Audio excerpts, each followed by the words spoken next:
Hello, everybody. Thank you for being here. Let me go ahead and unmute Galen really quickly. There. Now Galen is unmuted, so you guys can hear his lovely voice too. I hope his voice has recovered so that we can get him to do our Dragon Ball Z returns. Mostly recovered. Nose Mostly still recovered. stuffy, but cold mostly gone. Okay. All right. Well, I'll do my little spiel about the show, then we'll do your spiel about last week's episode. Sounds good. Okay. Thank you, everyone, for being here. Thank you for coming to Your Brand, Your Business. This is our show here on StreamerSquare between Galen and I got to point the wrong door. Galen and I, and me being Joel Liu. I'm an attorney. My practice revolves mainly around business law and tax law. Galen is a financial planner, and he has his MBA. He's working on the CFP certification, and he's also works closely with content creators like yourselves, streamers, freelance artists, self-employed individuals on how to best manage their finances. So he is the star of the show today because today's episode of Your Brand, Your Business is talking about cash flow projections and other business finance topics. We have a surprise for you that'll be coming up very shortly. You guys might be disappointed, but that's okay. It's still a surprise anyway. But before we get into that, I'm going to go ahead and give us our disclaimer. So, we have the lovely Loco here in chat with us. She is the one in charge of StreamerSquare, and this is also being broadcast live on Twitch. However, none of the opinions of ourselves, besides Galen and I, they don't reflect Loco's opinions, Twitch's opinions, StreamerSquare's opinions. They only reflect our professional opinions, and these are just opinions and for general educational purpose. So this isn't legal advice. It's not finance advice from your financial planner because Galen isn't your financial planner unless you've actually signed a letter with him. So, And if you haven't yet signed a letter, but you said you're interested in working with me, sign the damn letter. yeah, that's true. Okay, but to reiterate again, this advice is here for general educational purposes. We do this because we want you guys to be more comfortable talking about these type of topics. You know, things that nobody really likes talking about, but everyone needs to talk about. And that's finances, legal issues, tax issues, what have you, that we've discussed here on the show before. Having said that, let's give them a taste of what we've talked about before in this show with our highlight of last week's episode. Galen. I did milk this cold long enough to basically not do any actual workouts all week, but by this point I am good enough to use the voice. So, previously on Your Brand, Your Business. Yeah. We discussed LLCs, limited liability companies. We had Angelo Allison on as a guest. We discussed what they are, why you might form one, when you might consider forming one, and what are the sort of steps in the process, and even some questions about approximate cost for forming an LLC. It's a pretty important topic, and part of what we talked about in that plays a lot into this. So today we're talking cash flow planning, and this is, if you've been watching our episodes, there will be a lot of things that we have previously talked about that play into this piece. This is not the first thing that you do. This is something that you do once you've set up a lot of the basics of your business stats, and then sort of separate it from your business and personal and things like that. So it's so you don't start here, but it's a really good thing to do once you have gotten some of your sort of organization and basics in place. Yes, exactly. So, as Galen mentioned before, we talked about LLCs. It's important because we talked about specifically the financial aspect of it, the legal aspect of it, and the privacy aspect of it, which is kind of a subset of the legal aspect. But given that you guys are public figures or public personalities, that's almost, not almost, it is worth highlighting on its own because of the concerns that you guys have. Like, the last thing we want is for you to get, doxxed or swatted or anything else like that, because there's definitely a lot of scary stories out there about situations where that has happened. So if you do want to find out more about what we talked about, the VOD's available on StreamerSquare, right? And I believe it's both on the YouTube channel and on the Twitch channel. So you don't have an excuse. You have two different platforms. Even if you don't like the purple, you can go to YouTube and go watch something else. You don't like the purple, what are you doing there? Exactly. In the first place, what's wrong with you? Right? What's wrong with purple? Second one, you have options. Okay. And today's topic, cash flow projections, and today Galen will be, as I mentioned, the star of the show. He's going to be the one discussing our upcoming surprise, and uh, that is a key consideration about. I don't know what the surprise is. You know what the surprise is. I'm looking at it. You sent it to us. Oh, Yeah. okay. Never I mind. told you it's probably a disappointing surprise, but it's one that's important. Yeah. So this is going to be a key factor or a key consideration that you need to make when it comes into forming your LLC, right? So you have to examine, you got to pay somebody to do it, or you don't have to pay somebody. You still have to pay the filing fees to do it. You have to know, do you actually have the cash flow to do that, or how this will impact your future revenue? Because as we mentioned many times on this show, you as a content creator, as a freelance artist, as any kind of independent contractor that's self-employed, you are the business, right? You may not be a brand if you're, let's say, an independent contractor like Galen and I, right? Although technically our respective practices have some sort of brand also, right? So those are our businesses as well, and that's something you have to be extremely cognizant of, because no one else is going to be managing your cash flow projections unless you're paying an attorney to do that, or an accountant to do that. Sorry, I'm an accountant, not an attorney. But without further ado, drum roll please for probably the most disappointing surprise, but still a surprise nonetheless because it's new to us. We have a new screen, a new overlay scene for our fancy surprise spreadsheet from Galen. This is something that you would have to pay him for, so you should be honored and privileged, feel privileged that he's sharing this with you today. I will say, if you're a client in chat and you haven't yet seen this, it's because I'm waiting on you to get your other shit together that we've talked about, and then we can do this.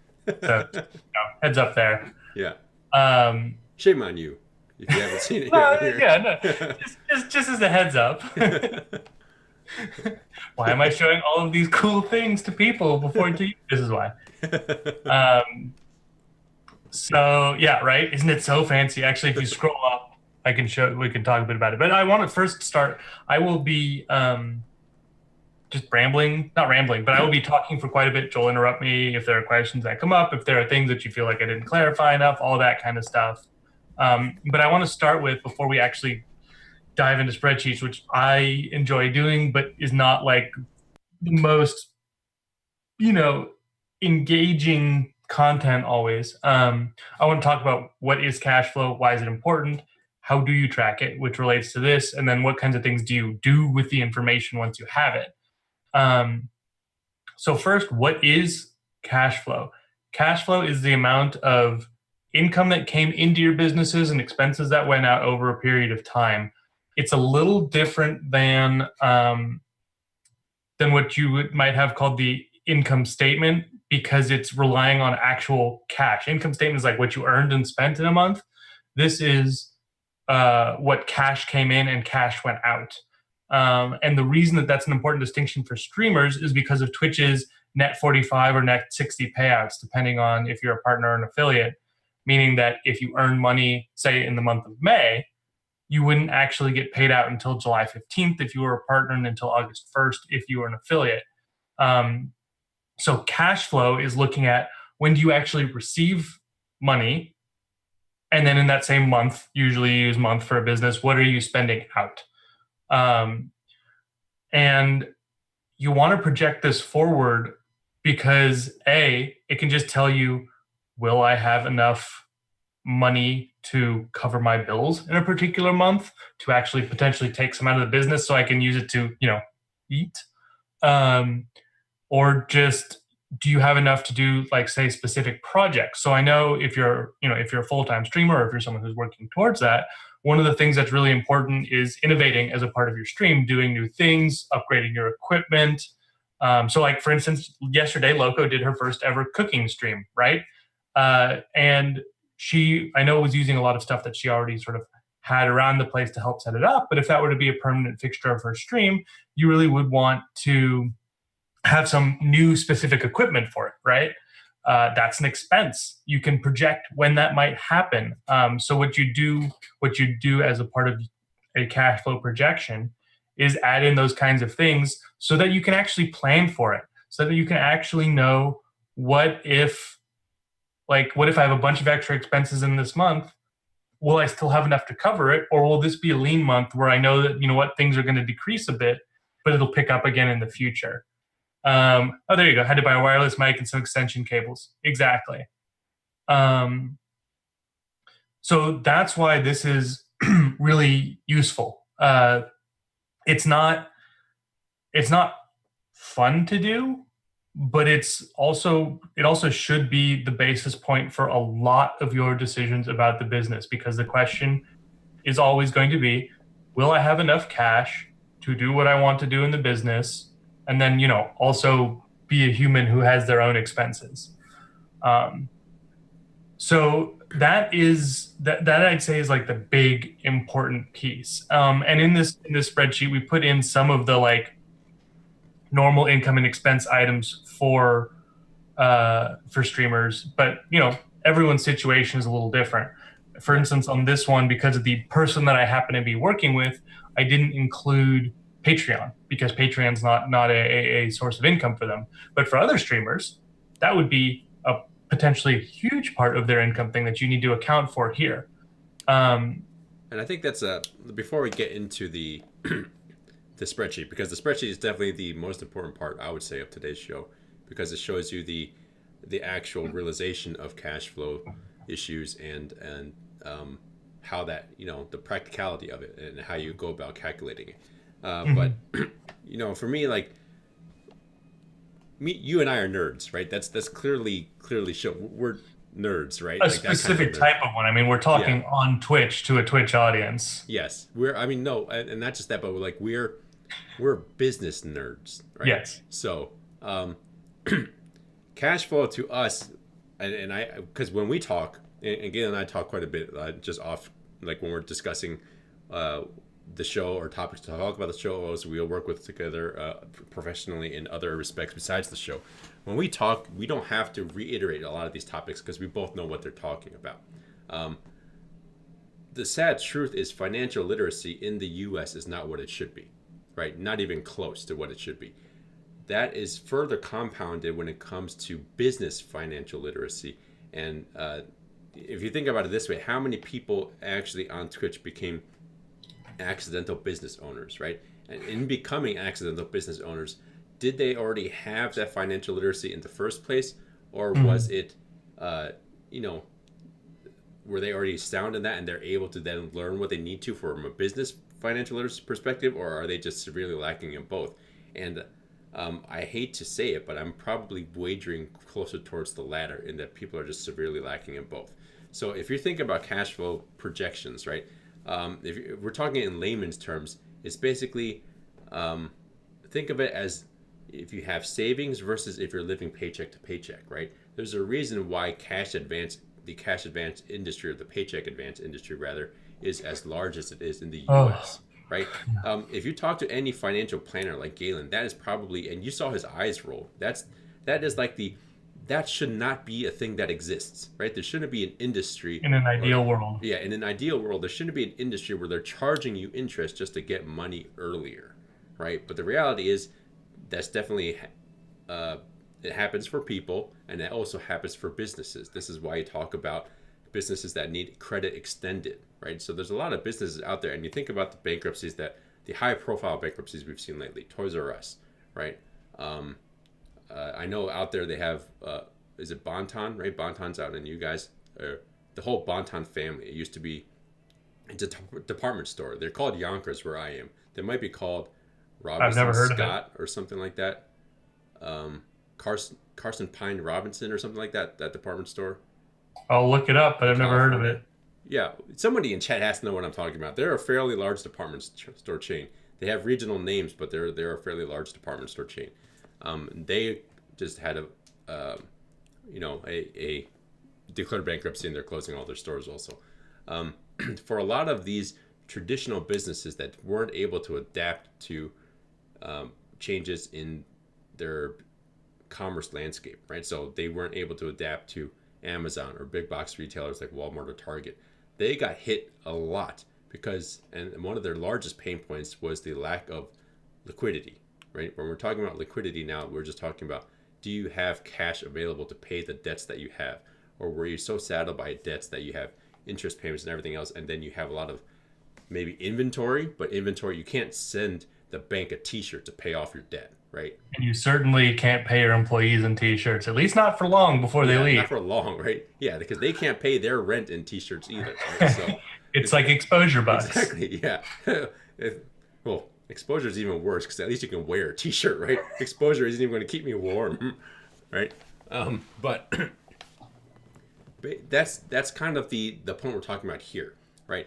As a self-employed individual, and like when your business, especially if you're a full-time content creator and everything relies solely on you, what income you bring in, you don't have a W-2 job, or you don't have a partner who has a W-2 job or anything else like that, that is just extremely magnified when you certainly have unexpected expenses, right? Especially if you don't have any savings or anything like that. So I hate to say it, but then that's why we see so many GoFundMe's for equipment that broke down, medical expenses.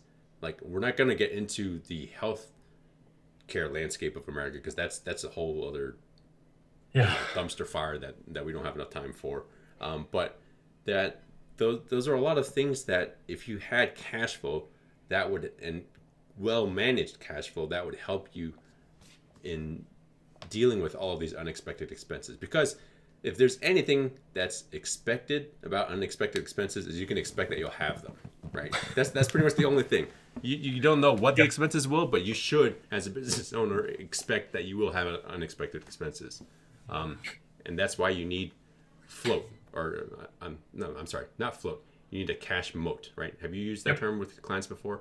Like base? I usually just call it an emergency fund, but same idea, yeah. Yeah. And we're borrowing some terms from, quote unquote corporate America, or more. Yeah, that's why I don't tend to use it. Yeah. But basically, you need a protection, right? That's what a moat is. You need a certain amount of financial buffer for those unexpected expenses. Yep.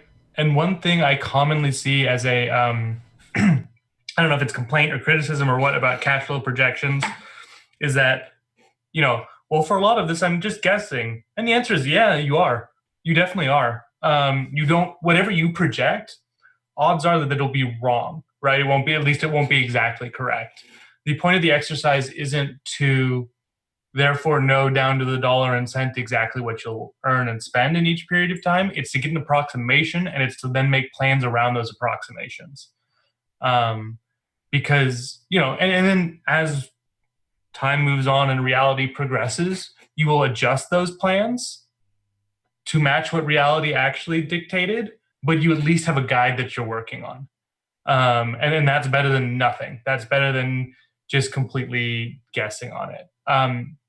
So when I was originally saying that this is not the first thing that you do when you're a content creator who's likely an accidental business owner who's looking to get their financial house in order, the reason that this is not, it's a very, very, very important thing to do, and it's something you really want to do because cash is the lifeblood of your business. And by, I realize that you're not receiving physical cash, but you get what I mean.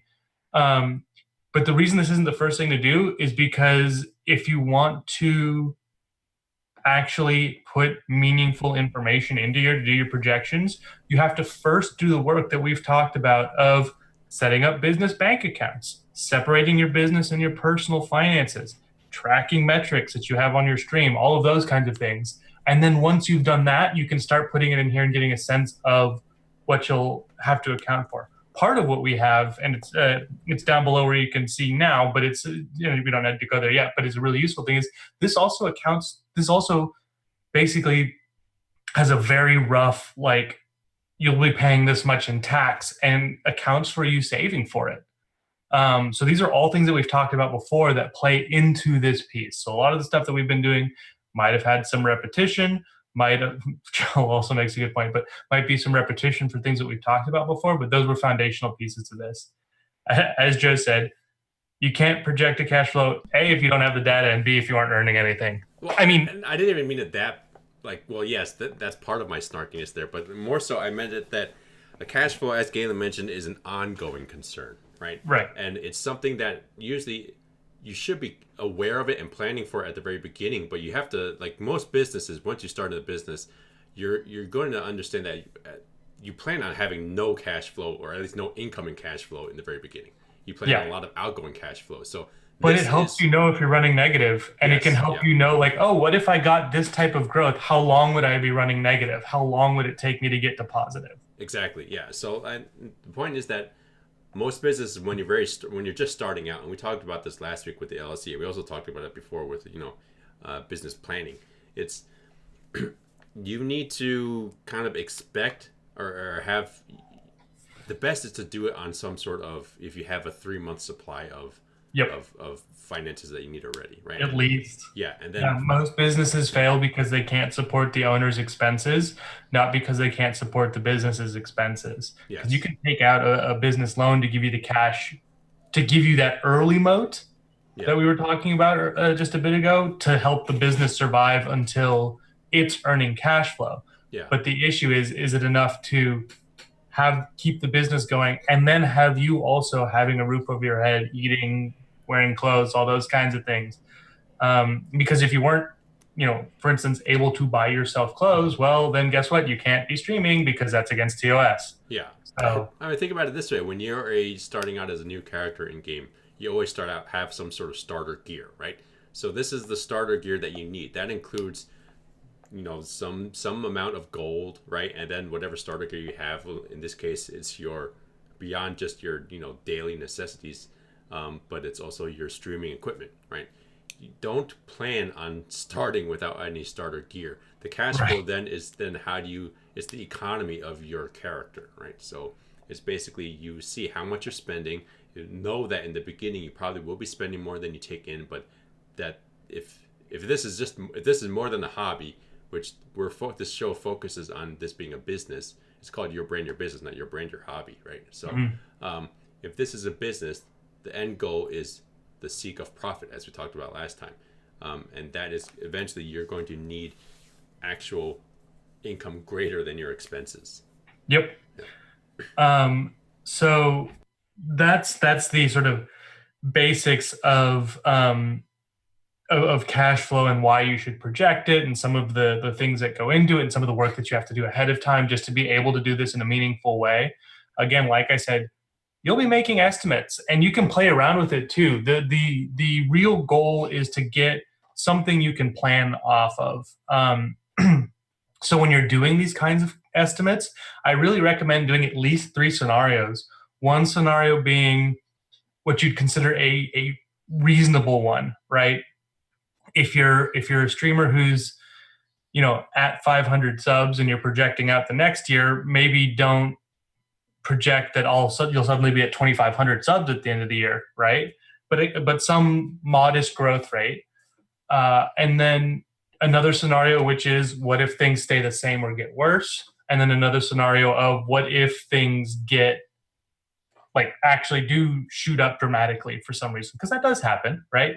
You could have been putting in time and effort long enough and just have a couple things click, and that leads to a really big growth explosion. Or, I mean, hell, Twitch could introduce some other thing like Prime, where all of a sudden, boom, just a bunch more subs were available. So you want to do, I'd say, at least 3 scenarios: one really optimistic, one fairly realistic, one pessimistic, because you want to see what it looks like for your business over that period of time. You want to make sure you can survive the pessimistic, and also make sure that you're ready to take advantage of the opportunity if you do go in the more opportunistic scenario. Especially with sub gifting. I mean, there are some channels where they have a single person who's extremely generous, and in that month it's like a whole bunch of subs. Well, you want to be able to take advantage of opportunities like that, where you say, okay, if I have, say I do end up with this extra amount of cash, here's what I'll use it for in the business. A pessimist is never disappointed. Yeah.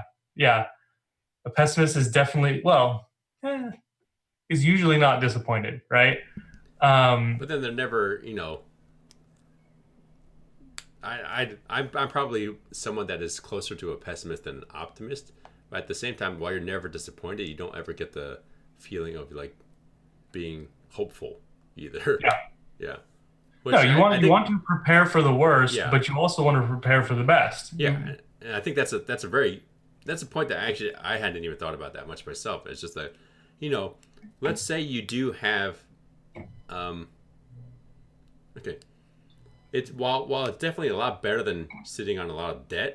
Sitting on a lot of cash isn't always necessarily the No. best position to be in either, right? Because that cash can be doing something. Yep. If you're coming from an economic perspective, with inflation, if you're sitting on just cash, you are slowly losing that money, because unless you have some sort of growth or return on that cash, right? So that is, if you do have a certain influx, then you do want to think about, well, what can I do with this? What can I invest in it? It doesn't have to be in your business. You can invest it in something else. You can invest it in your personal enjoyment, right? That's still some sort of return. Mm-hmm. Or you can invest it in, actual financial investments, and that's when you talk to somebody like Galen. Yeah, I mean, like honestly, my wife and I have had a tech upgrade list for, my wife has a very good job that keeps us basically a little over break even as a family. And then as my business has been growing, we've had a plan for, okay, with the money that we take out of the business, first the extra money that it earned got reinvested in the business, new tech, new setups, just different things like that. These lights I didn't have a month ago, so those kinds of things. Um, and then once I once we pulled out a bit more from it, it was okay. Then what on the personal side are we doing? Well, I needed and got a new phone. She needed and got a new phone because both of ours were about 4 years old. And the next thing on there will be a new PC for me, a new home PC, because I work from this PC as well as from a laptop when I'm in my co-working space. But this computer that I'm on right now, which I need to be on because it's where my good audio visual setup is, this computer is a piece of shit. I bought it 7 years ago, and it's gotten one minor upgrade since then. I can't run any new games, right? You should be But impressed. Yeah. also it slows down and stutters when I'm trying to do other things too, right? So you want to have plans for that extra cash, but you also want to know what are the things that I don't take on if things aren't going well enough for me to be able to buy them, right? 7 years, yeah, exactly. And this is a 7-year-old PC. When I got this PC, I was still playing WoW, and I remember logging in and going, "Wow, Orgrimmar has smoke." And now indie pixel games come out, and I'm like, "Boy, I hope I can run that." It's Um, impressive. We've run this show on half a toaster, or half of yeah. the show is Oh run on a God, yeah. toaster. Yeah. Spit and bubble gum to stick things together, Yeah. basically. Um, but anyways, these kinds of projections help, and they give us my wife and I have gone through stuff like this. It gives us a sense of, can we actually do these things? Heck, my brother's getting married in 12 days. And when you have two people involved in a wedding, because both my wife and I are in the wedding party, that shit's expensive. And so what does that mean? We know that this coming month, because of that, I won't be buying a new PC because we won't have the cash flow for it, because we know we have more expenses coming up and we know what we're bringing in. Or, well, we have an approximation of both.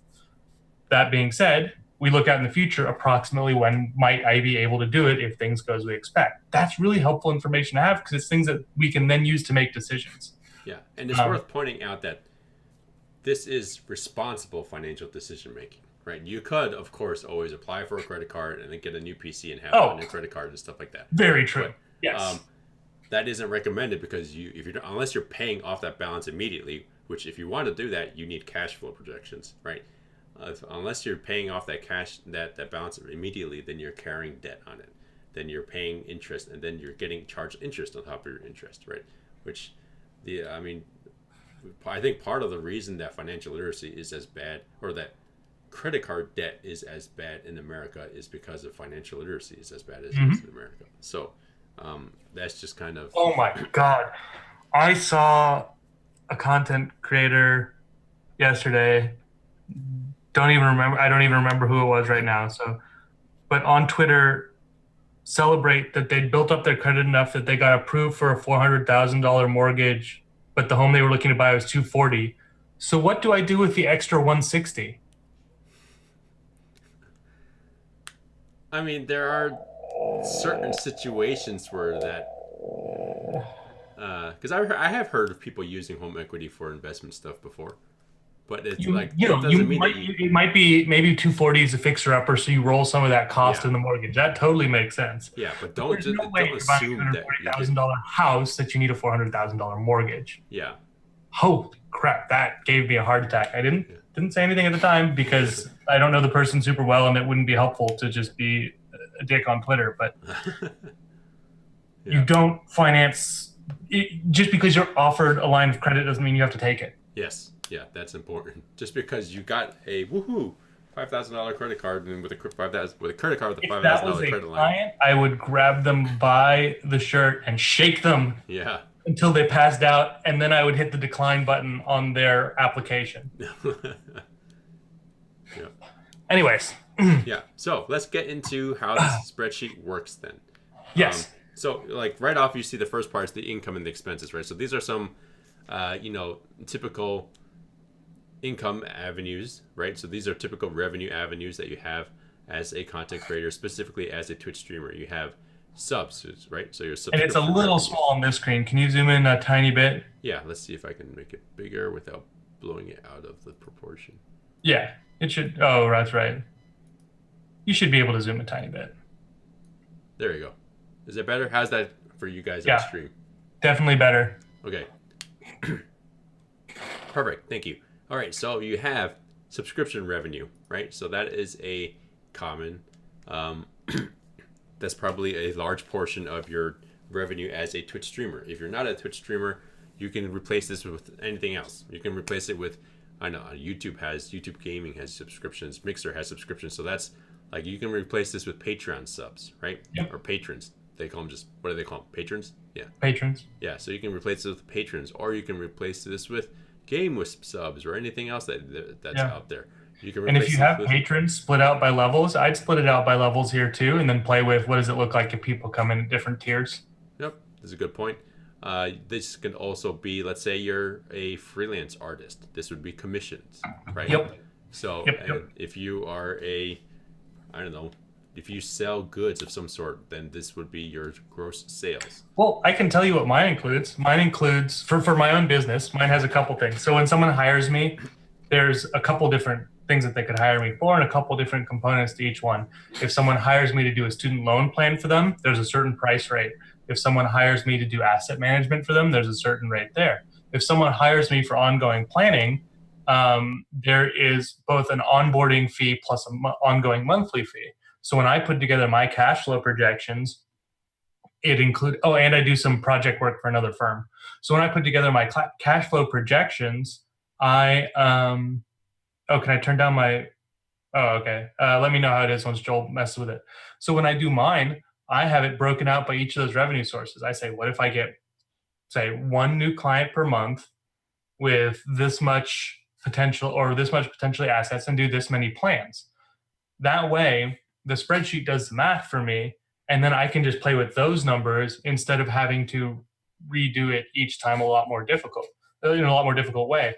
Same thing here. You want it to be as simple to enter the data as possible and then have it spit out a result that is usable to you. But you have to personalize it. Yes. Right. So I think like our point is rather than these actual categories don't matter so much in that they like tailor this to fit your needs, right? Obviously, these are whatever categories you are.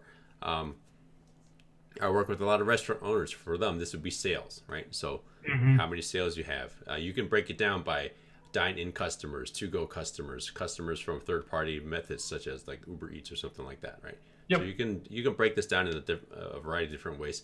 A lot of businesses, traditional businesses, might not have this many different revenues, but because and something that we actually promote all of our content creator audiences to do is to try to diversify your revenue source, because you don't want to be the person relying solely on bits, and then let's say all of a sudden you just don't have as many generous tippers, yeah, but bit tippers, right? You don't have as many generous bit tippers, and then all just say that a couple times quickly. or subscriptions. So like, and on the other hand, then you may have more ad revenue. Like for example, for YouTube creators, right? Bits aren't really a thing, right? So that would, their major portion would be ad revenue. So the point is that everything, just make it customizable. Identify, this is a good part, not just for doing your own planning and to find out the numbers, but to like realize how much of your revenue comes from which percentage, which if you aren't doing that already, you need to be doing that. And at least if you do this, that'll give you some sort of idea. Right? So the next thing that I'm going to be doing in this spreadsheet for the client that I'm working with is actually building out some essentially like pie charts of here's where your revenue came from and here's where your expenses went, so that they can visualize it, because that helps a lot. Like seeing that, like at least for me, seeing it broken out visually really helps me figure out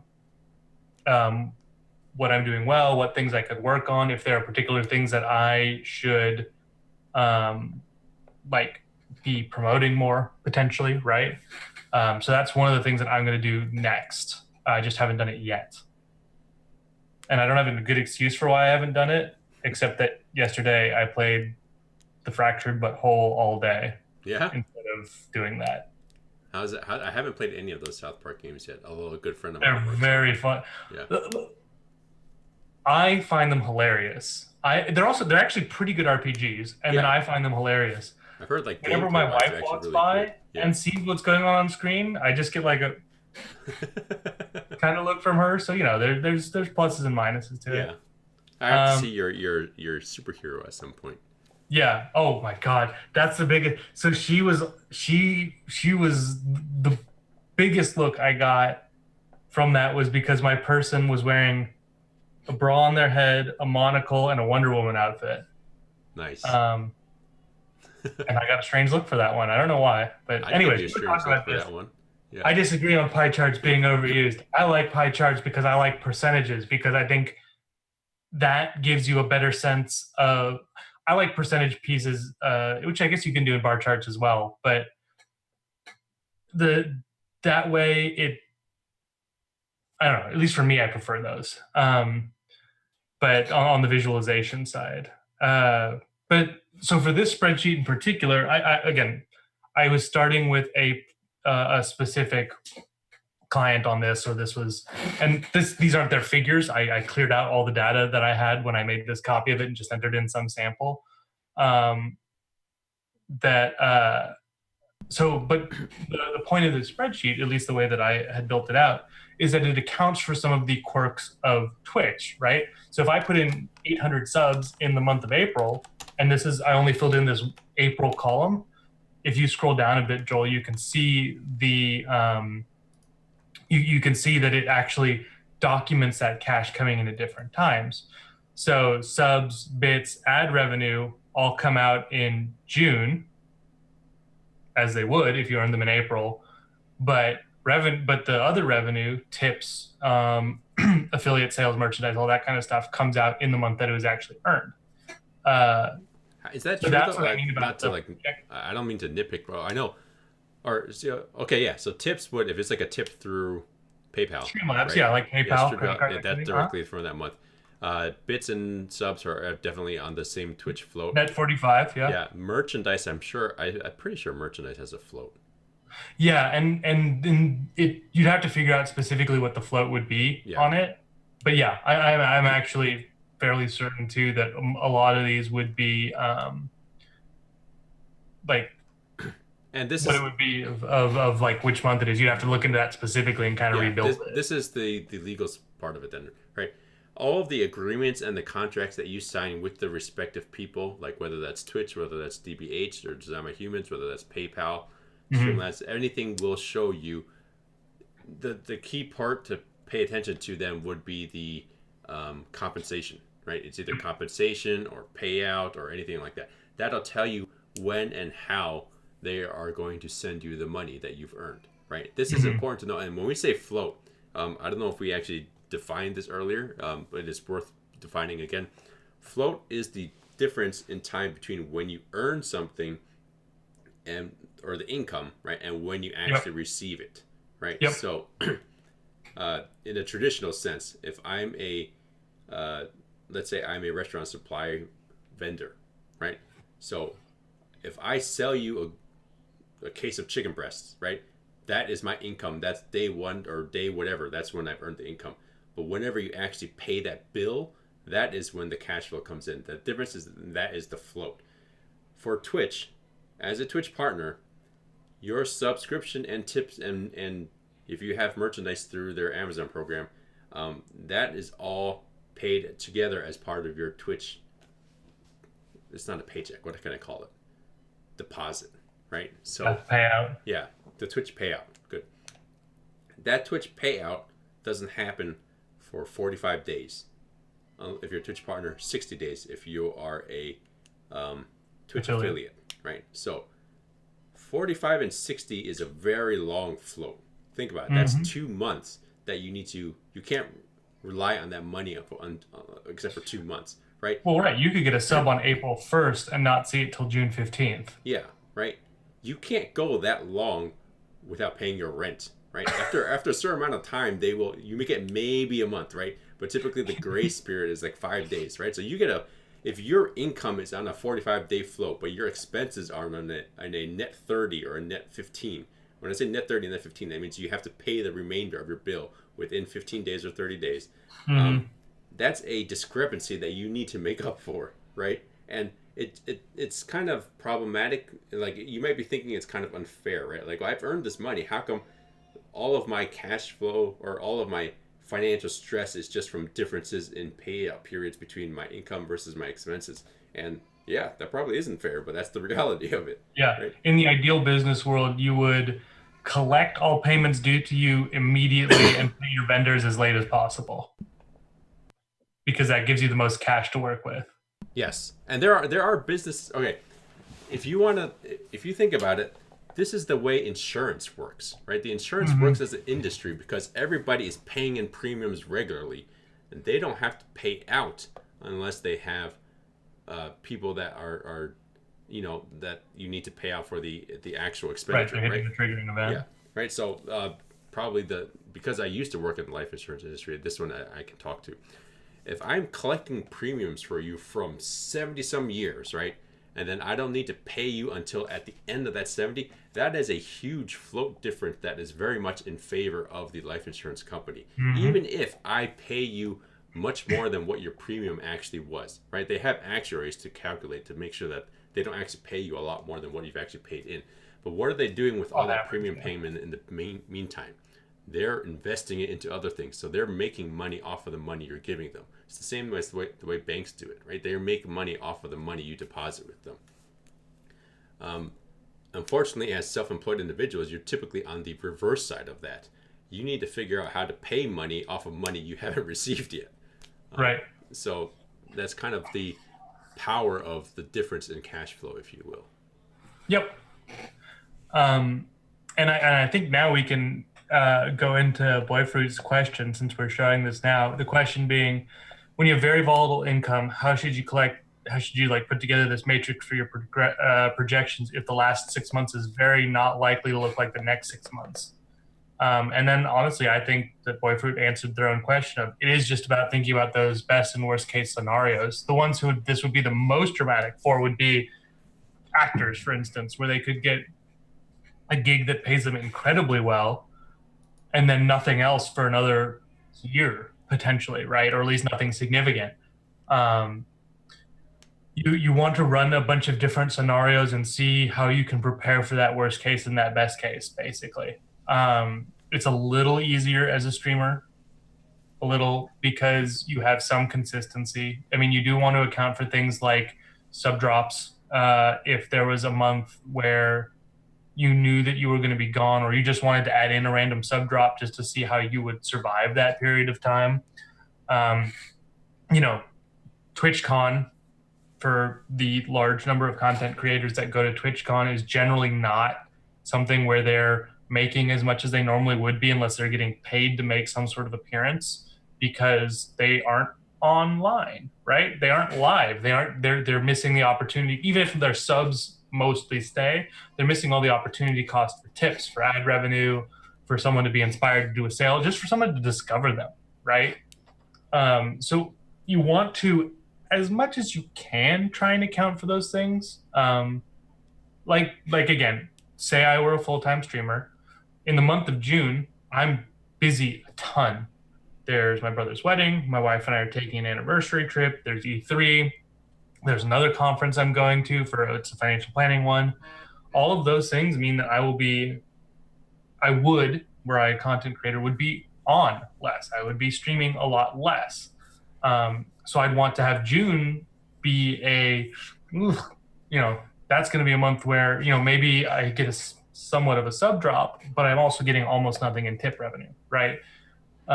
May would be a month for the content creators who participate in St. Jude Play Live to, when they're doing their projections, put in a decrease in income, right? You want to think ahead to those events that you'll participate in or those things that you'll be doing that are likely to, even in the best case, decrease your income. Yeah, exactly. Grimnir. The M and the N right next to each other threw me off.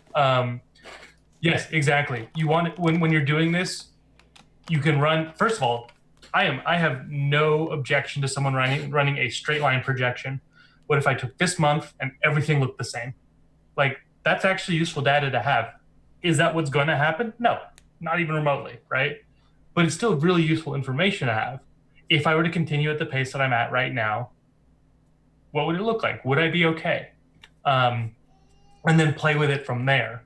And then try and put in some of these reality pieces like I'm talking about. I mean, I have clients where they'll go to a convention, a very relevant convention to the kind of content that they produce, and they get a 10% sub drop for that, 4 days that they're gone.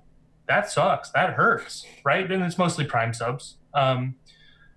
But it's still notable, right? So you want to try and plan around those kinds of pieces, especially if you know you're not going to be online.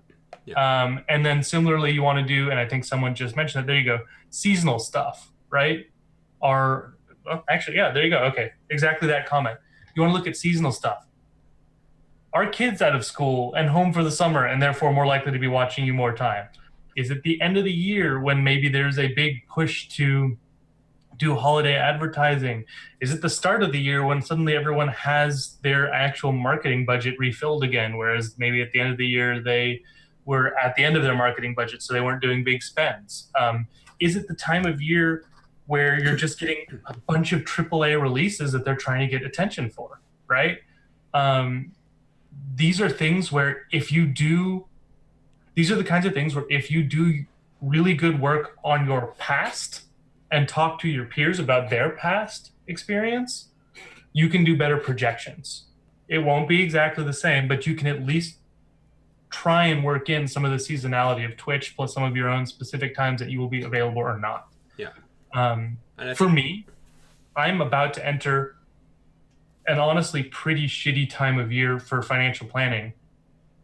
The very end of the right before tax time, phenomenal, because everyone's panicking because they didn't plan for the whole year and they need help. So like that plays pretty well to people coming to me. Going into the summer, July and August, pretty bad because people are taking vacations and the last thing they want to do is talk to their financial planner when they're trying to plan this awesome vacation that they're going to spend a lot of money on. Plus they're just gone. Yeah. End of the year, same thing. They're spending on the holidays. Why would they want to talk to me about how they should be saving and, those kinds of things? So you want to account for those where you can. Yeah. And I think that's what Boyford was bringing up is exactly, like you said, he kind of answered the question a little bit of. So it's, I guess, and this is where I'm talking as a business owner, like not strictly as an attorney, but there's seasonality to everything, right? Mm-hmm. The problem with Twitch is that it's not really a problem.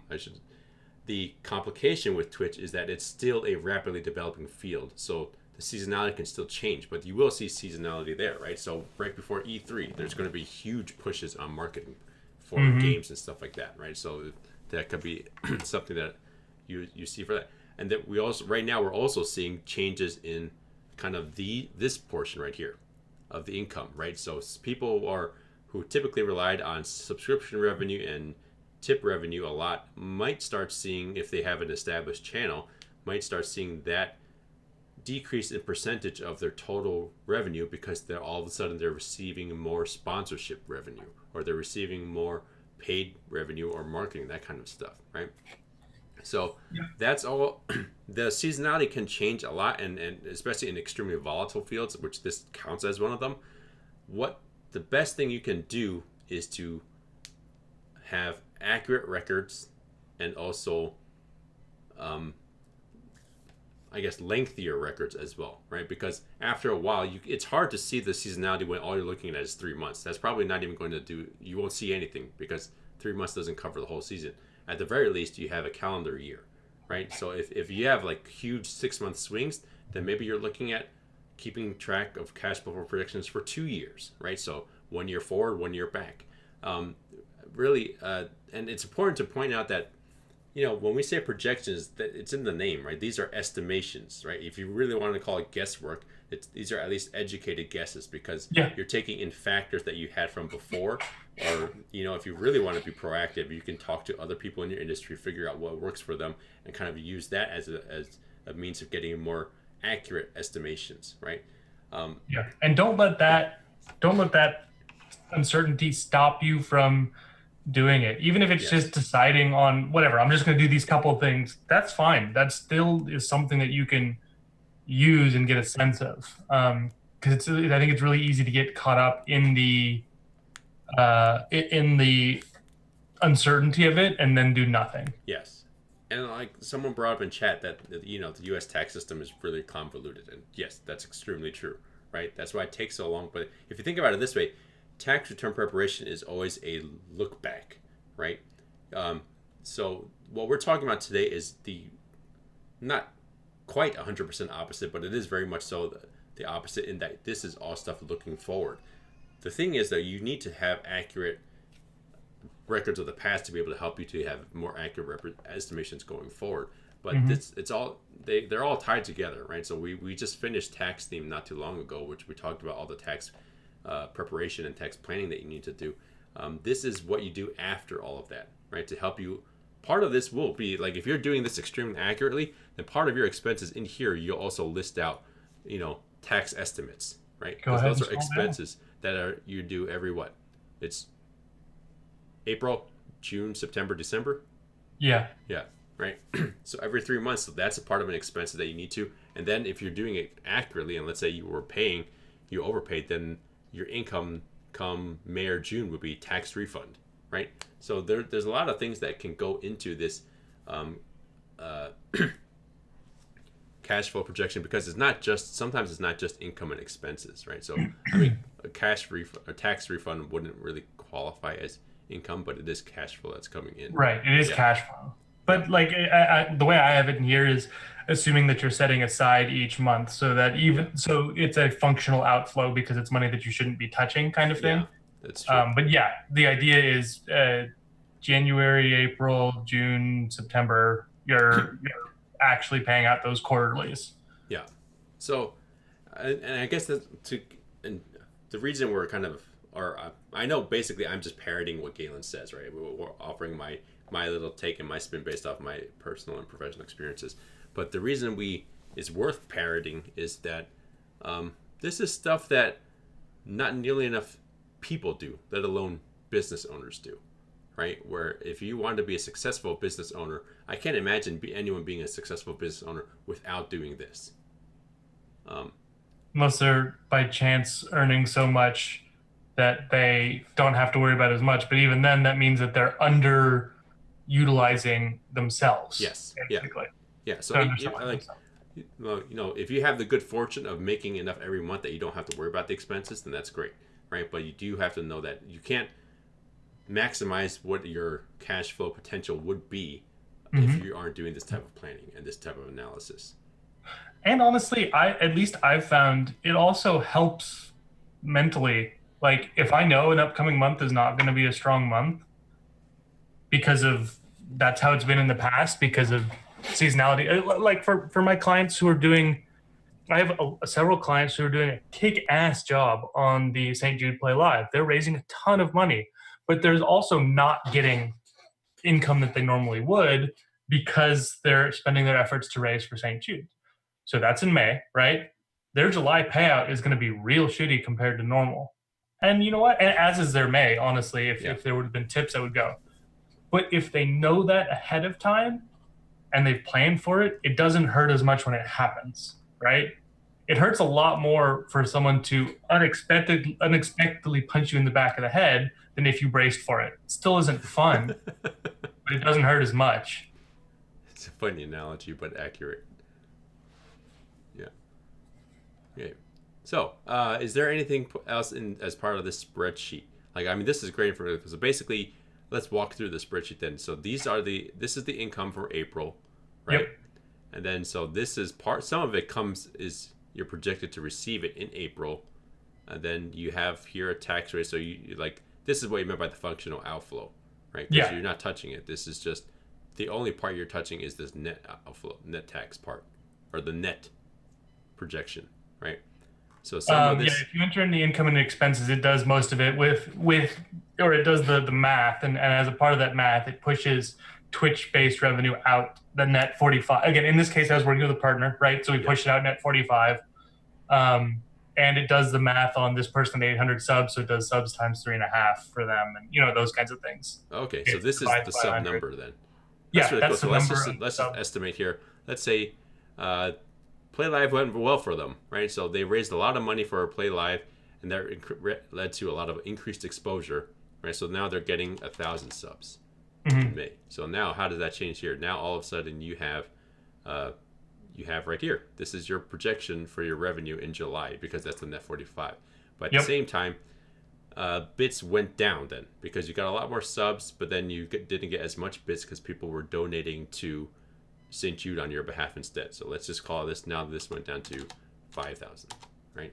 So you still have this, you still have, it increases and everything else like that. This is basically, someone had mentioned this earlier in chat also, like I know people don't like Excel, right?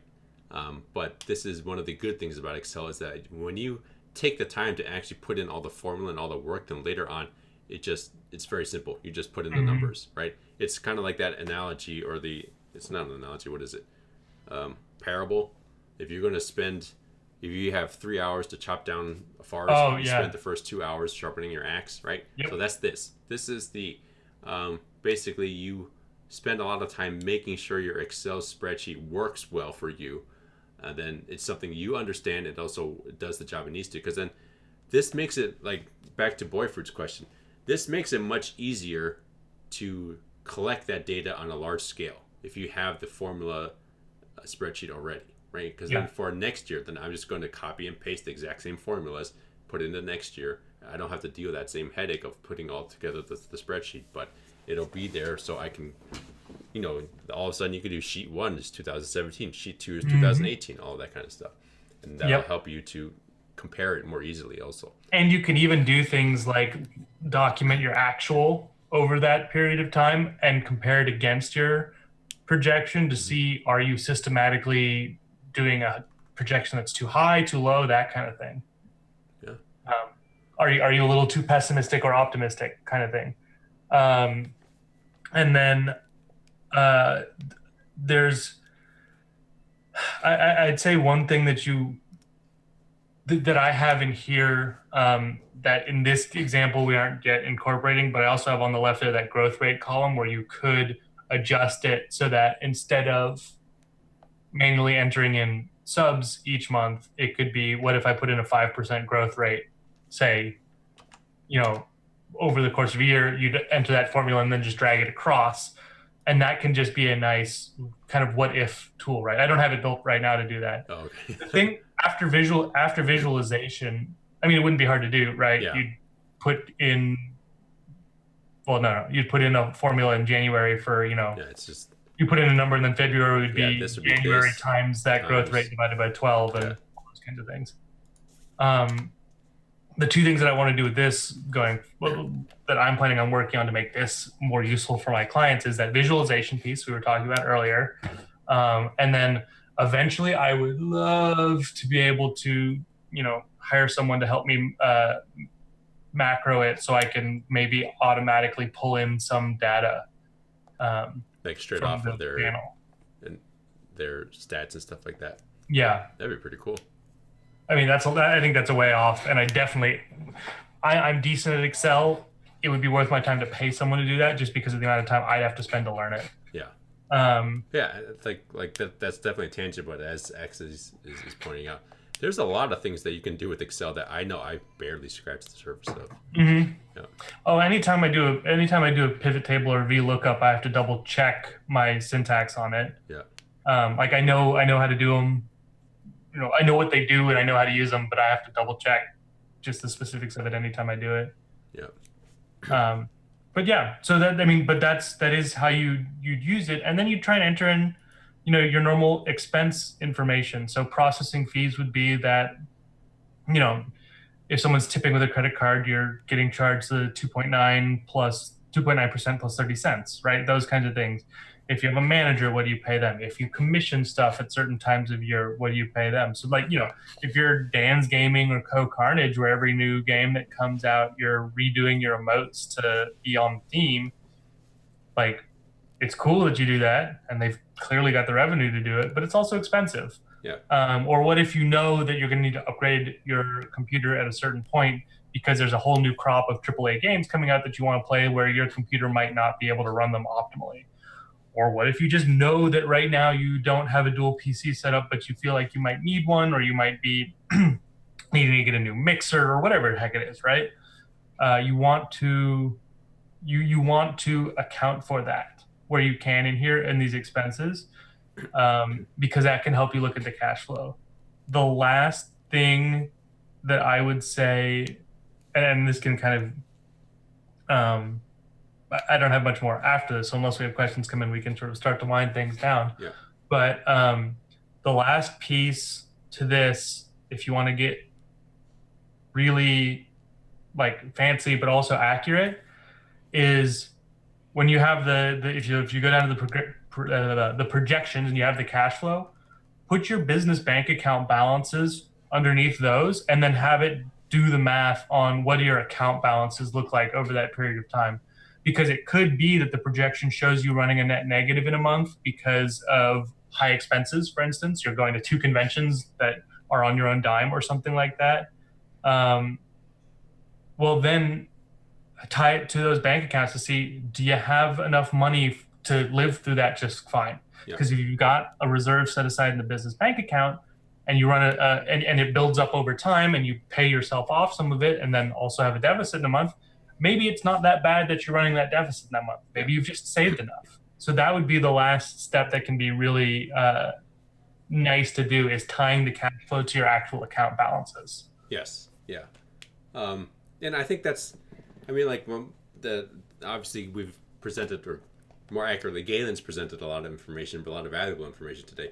I guess my color commentary to that would just be that this is a tool, right? So the whole purpose of a cash flow projection is that it allows you to do better analysis. Whatever you want to do with that information, that's entirely up to you.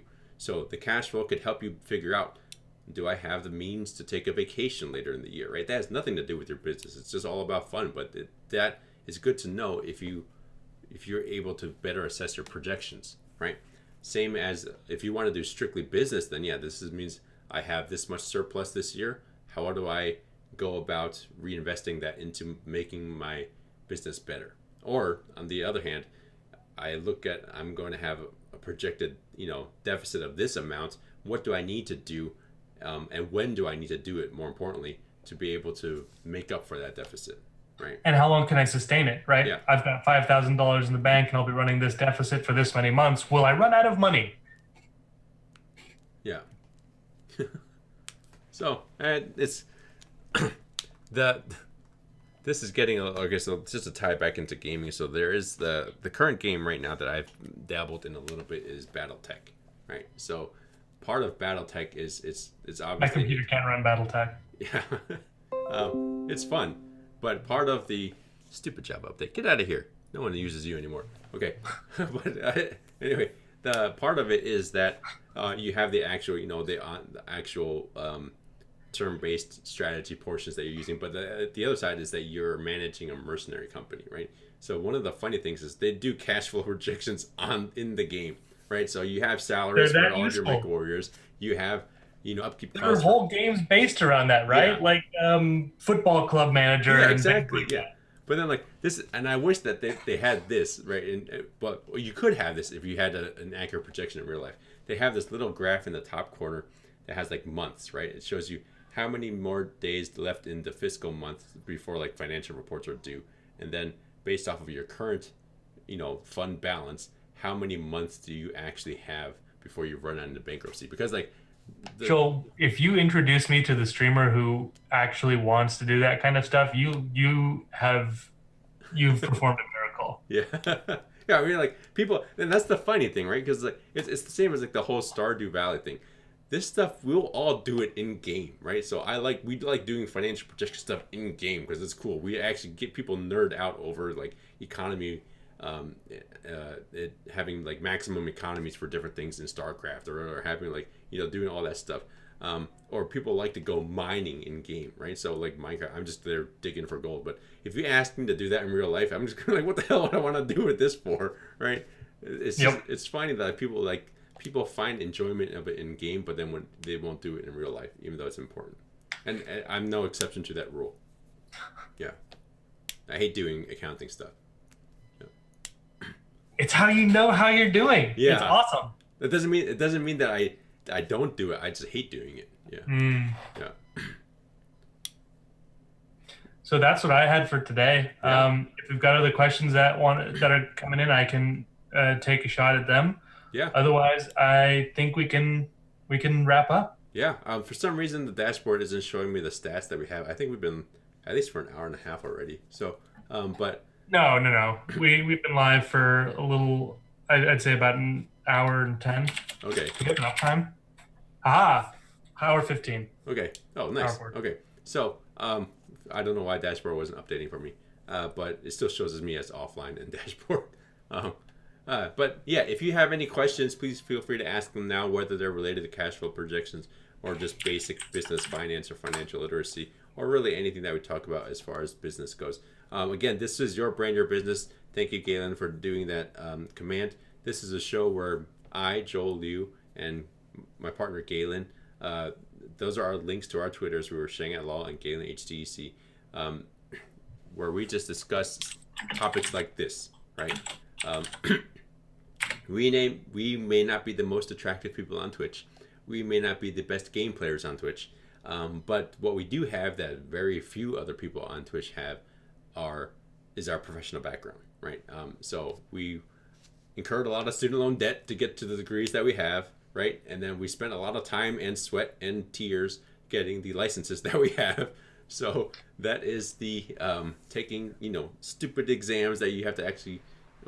We're just going before we get into PTSD. Series 65, the CFP, the bar, the LSAT. Yeah, right. So just taking stupid exams to get to the point where we are. But the reason we do that is because we're both passionate about our professions, but then we're also passionate about gaming and content creation in general. Just happens to be the mixture of the two. We want to be able to help you guys put out more good content because we are consumers of that content. I just recently beat Celeste, which is a wonderful platformer, bitch of a platformer, but a wonderful platformer on the Switch. And I found it because two of my clients who are like big time into platformers recommended it so highly. I was like, all right, if they're excited about it, this is the game I need to play. So really, besides being able to run a business to help people with this kind of stuff, that's another payoff I get. It's just awesome recommendations where I'm like, I trust this person's sense of these things. Yeah. You want to hear a sad fact? I haven't turned on my Switch in 7 months. What? How? Because I have a 6.5-month-old at home. Perfect. You got the kid, the Switch. No, it has to be one-handed. Right? You got to hold the baby one hand, and you got to hold. So at most, I could do is a mobile game. I have to be able to swipe one-handed. Yeah. And I haven't turned on any consoles. I own all the current generation consoles. I haven't turned any of them on except for Netflix. Was I talking about this last show? I have. So as much as I love playing games, I am bad about tech upgrades. Like I said, computer, 7 years old. The Switch that I got for Christmas, the first console I've gotten since I bought an Xbox 360 when I was a sophomore in college. And the only reason I bought it then is because mine got stolen. So I'd actually had it from before then and bought it because I needed to replace the one that got stolen. So right now, my little entertainment center has the Switch I got for Christmas, an Xbox 360 purchased in 2008, 9, and my N64. I got a TV in the living room that has a Wii U hooked up, a Switch hooked up, and a PS4 hooked up. I got a TV in our family room that has an Xbox 360 or Xbox One hooked up and an SNES Classic hooked up. The only thing I've lawyers are clearly way richer than I am. Well, no, it's just no. This is I have investments. This is not for PS4s. a general. This is just thanks to a very generous wife pre-baby, right? So the only thing I've turned on lately is the PS3 hooked up to the TV in the bedroom because that's where we watch Netflix on, and that's it. I do really want to get the SNES Classic. Oh Yeah. man, that would be great. But we use a Roku for Netflix. I did that before too, but then I had a really old janky Roku and never like it took yeah, forever. that's what we have as well. It's from like 2012 or something like that. But it can play Netflix, it can play Twitch, and so I'm covered. Does yours have the Blockbuster button on the remote? I don't think so. My Roku is so old that back when Blockbuster actually was a thing and Blockbuster tried to do their on-demand. So there's 4 default buttons on there. One's Netflix, one's Amazon Prime, one's Blockbuster Video, and I want to say one is like maybe Vudu or something like that. Yeah. So I want to get a PS4 mostly for the exclusives. I have not played or watched The Last of Us, God of War. I played Horizon Zero Dawn for a couple hours last time I visited my friend, but I haven't played or watched it. So for the record, if I'm subbed to anyone here and you're playing a PS4 exclusive, I am not watching your stream until you're done with it. Because I plan to at some point get and play all of them. Yeah. But the PS4 has definitely killed it with the exclusives lately. Yeah. I've heard nothing but good things about Detroit Become Human. That's the most recent exclusive. I've been hearing good things about that too. And there's God of War is 4. I'm just concerned about my PC is crappy enough that I want to get the Dark Souls remastered, but I'm sure it won't run great on my PC. And Dark Souls, you cannot afford lag. But the issue is I don't know if I want Dark Souls on a console that I can throw. Yeah, that's probably not a good idea. You want to make sure, or at least you weight down that Switch. Yeah. What it is I leave the Switch in its docking station and play with the controller, the Joy-Cons and the controller. Those things are even more delicate than the old Wii mode. But it's not the entire console. Yeah, that is true. Yeah. All right. Anyways, I apologize for the rambling. Hey, we're still gamers at heart. We just haven't. Yeah, we are. Yeah. And we did have a question in chat. Oh. So, how would you go about keeping track of your finances if you're a commissioned artist?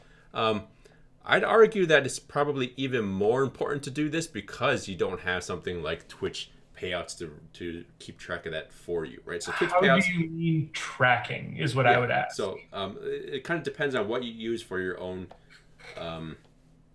If you're talking about accounting, Wave. I mean, I'm based in the U.S., so most of the ones I know are U.S. focused. So a lot of the tax stuff wouldn't be relevant if you're not in the U.S. But Wave Apps is a free accounting software, which is pretty good. FreshBooks is a decent accounting software, which is not that expensive. And QuickBooks is kind of the professional standard. Every accountant uses it. It integrates with a bunch of things, and it's not that expensive either. Yeah. And you know what's absolutely free also? Google Sheets, right? Yeah. It's not the exact same as Excel, which is what we're showing this spreadsheet on. But Google Sheets does a lot of the same thing, and it's just a matter of not so much for most cash flow projections, it's pretty simple, right? So you could do everything you did that Galen did in this sheet in Google Sheets. Yeah. I made this in Excel, uploaded it to Google where it got converted to Sheets, and then you pulled it from there back into Excel, and it seems to function just fine. Yes. Yeah. So it's definitely pretty good. If all you do is PayPal and Google Sheets, basically you just want to do some sort of grid like this, and then for a commission artist, like a freelance commission artist, you have double the headache because one, you got to make sure they pay your bills, and number two, then you got to keep track of that actual cash flow and how you're doing. QuickBooks Self-Employed and FreshBooks both have invoicing. I personally use FreshBooks for my business, so I create it when someone signs up with me. I create an invoice and send it to them, right? For services that are for payments that are due. And when I look at FreshBooks, it has it has invoices sent, invoices overdue, invoices and drafts, all those kinds of things. So I have that, and then I do the accounting in there as well, where when someone pays an invoice, it auto completes it and adds it to the accounting software, and then I enter in my expenses manually. Yeah. So that's what I use to track my business's stuff. Yeah, that's and we talked about this before with the habits, right? As much automation as possible is good, right? Mm-hmm. But if you can't, then you just have to rely on your own. You have to automate your habits if you can, then, right? So to do that, I know PayPal Business has save your receipts and take a half hour each Friday to do it. It probably won't take longer than that unless you're really getting a ton of commissions and spending a lot. Yeah, and I know PayPal Business has its own invoicing features and whatnot. Yes, that's true. Yeah. So I hope that answered your questions, Danik. If you want further clarification, please do join our Discord. We have I think it's SS Discord, right? Yeah. No, it's not. Just what is it? Discord. Oh, it is just Discord. Oh, okay. Okay. Oh, it's SS Cast. Okay. Yeah. So there is a Discord channel for StreamerSquare. Please go ahead and there is a Your Brand, Your Business channel, right? So Galen and I are active in that channel. That is one channel I have not muted, so I will see it if you ping me there. That if you ping us in that channel, we will see it, and we get happy to answer questions. Follow after the show or related to this or anything else. Yep. Yeah. So, where can they find you, Galen? Let's wrap up. Where can they find you? Sure. Previously, we linked Twitter, and we can do it again quickly. But I'm on Twitter more than I should be. So if you follow me there, reach out to me there. That's a good way to get in touch with me. I write a weekly blog about personal finance and business finance topics for streamers. So actually, an article about cash flow planning is coming out tomorrow, which is part of why we had it as a concept for the show today, because it was fresh on the top of my mind, and we were like, oh shoot, what is a topic that we should work on? And then we did this. And that blog is pajamapantsfinance.com. If you want to look at my business's site to see what I do, what I charge, all those kinds of things, that is buffyourfinances.com. Yep. My name is Joel. I'm an attorney that practices primarily business law.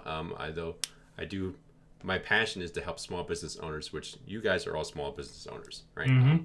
So my passion is to help you guys with all your legal and business needs. That's part of the reason why Galen and I have this show. It came out of a panel that we did called "It's Dangerous to Go Full-Time, Take This Business Advice." Right? We need to start prepping the PAX panels, by the way. The most boring, but most important panel ever for content creators. Exactly. Right? For PAX West, yeah. So we will, knock on wood, we'll have future panels both at PAX West and TwitchCon this year. But in the meantime, we wanted to do something that can provide more regular educational content, because it's not that you guys only have those needs come October, right? You have those needs throughout the year.